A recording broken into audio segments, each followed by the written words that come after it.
Hello everyone, and welcome to the Dice Commando YouTube channel. I'm Andrew, with you here as always. This is Go Again, a fabulous video cast covering the trading card game Flesh and Blood. This video and others like this one are possible thanks to viewers like you. Please show your support with a like and subscribe, and be sure to hit the bell notification icon so you don't miss any new videos. If you want to get involved with the channel, consider becoming a channel member. There are many benefits to channel membership, including access to our Discord, exclusive deck tech and strategy videos, and the opportunity to help create channel content. I want to sincerely thank all our channel members, as I truly couldn't do this without your support. You guys rock. Go Commando. Hello everyone, welcome to Dice Commando, and Go Again, a fabulous cast talking about Flesh and Blood here on the Dice Commando YouTube channel. Today I am honored to present my exclusive spoiler for Crucible of War, Increase the Tension.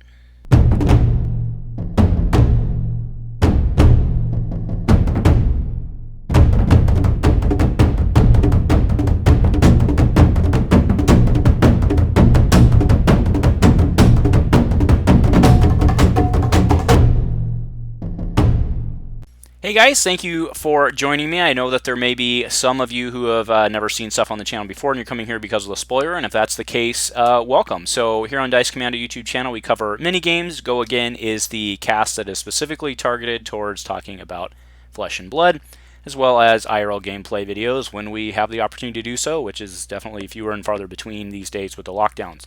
But either way, join us, check everything out, and let us know what you think. So I am very honored today to have been recognized by LSS again for doing spoilers. If you guys recall, during Arcane Rising season, I was actually given the opportunity to spoil Induction Chamber for Dash, and man, did I miss the boat on that one. I did not. I saw a mini combo, but I didn't see the big combo, and I didn't in any way expect, based on what I saw at that point, how good Dash would be. In fact, I kind of pooped on Dash a little bit, and well, here we are. So let's hope that we can do better on this one today. So without further ado, here is our spoiler for Crucible of War. This is Increase the Tension. It is a 1-cost Ranger action. It has 2 defense. This is, of course, a common, so we do expect it to have a 1-pitch, a 2-pitch, and a 3-pitch. It will, of course, be decreasing in value. Your next arrow attack this turn gains +3, and then presumably 2/1. And defense reactions cannot be played from hand this chain link. Go Again. Right? Make any arrow fire as if it has the raw power of a ballista behind it. Mitigate the defensive options of your mark to make sure that they go down. Right? So this is the second time that we have seen this type of thing in this set, and that's as of the time. Do note that's as of the time that I'm shooting this, right? Which is about 2 to 3 days before the actual release of the spoiler, or my scheduled date for the spoiler.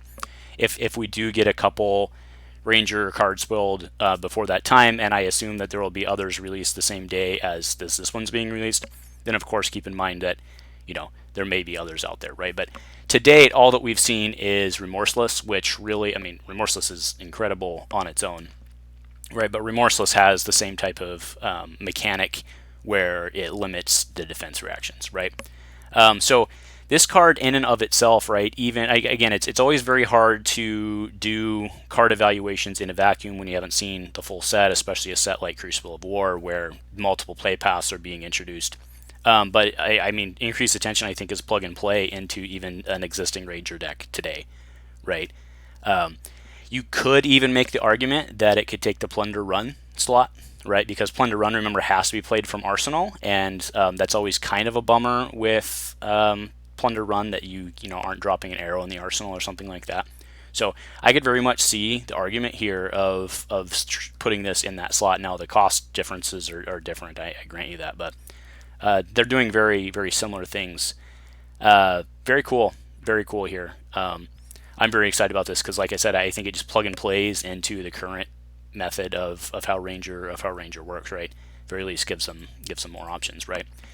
So with this card now being the one, you know, I had kind of gone back and forth when Redliner had been spoiled in my weapons discussion of I wasn't sure whether Redliner or Death Dealer was better.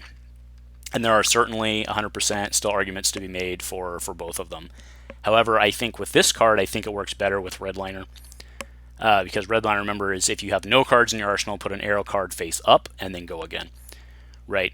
So in this case, you don't need to do anything funky with Azalea or anything like that. You can just have an empty arsenal, 0, you drop it in, and then you drop this card, right? So that's basically what I'm showing now how this works, right? Red liner, you can throw red in the ledger. The reason we don't need to do Remorseless, because Remorseless kind of has the, I mean, not that you can't do it with Remorseless, you just lose the benefit of the defend react here, the defend react mechanic here, which red in the ledger doesn't. That's why I just went with this for the graphic.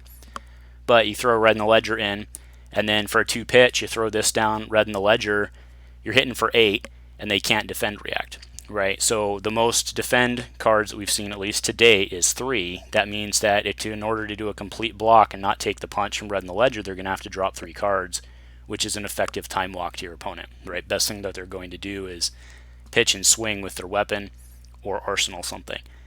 So this is real strong. Do keep in mind that Remorseless is also a 5 attack. You also have a couple other 5 attack options in your arsenal, right, of being a ranger. Salvage Shot being the one that comes to mind, right? Salvage Shot is a 1 for 5.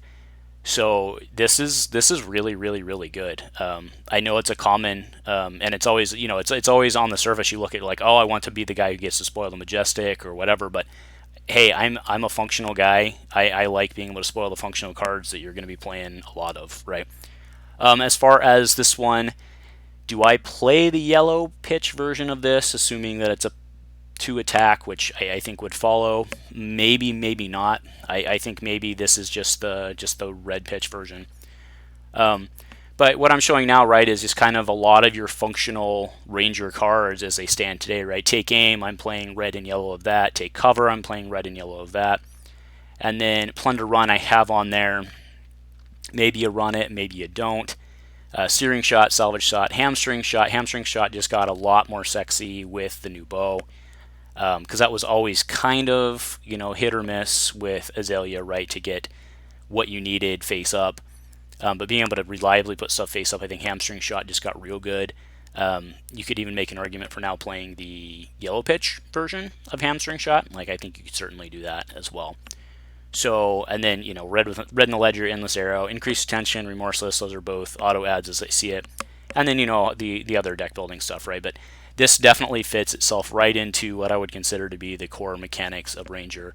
This is a very, very exciting card, and yeah. So anyway, let me know what you guys are thinking about this. I think it's really good. Let me know what you're thinking, if you're excited about it or not, and also how that fits in with some of the other stuff we've been seeing. We've been enjoying spoiler season or not. So again, thank you everyone for joining me, especially if this was your first time. You know, check out what we have to offer on the channel, and hopefully you'll like, subscribe, and want to stick around and look out for future content. So before we get out of here, I want to thank LSS for the honor and recognition of being able to spoil this for them. And if nothing else, guys, go Commando.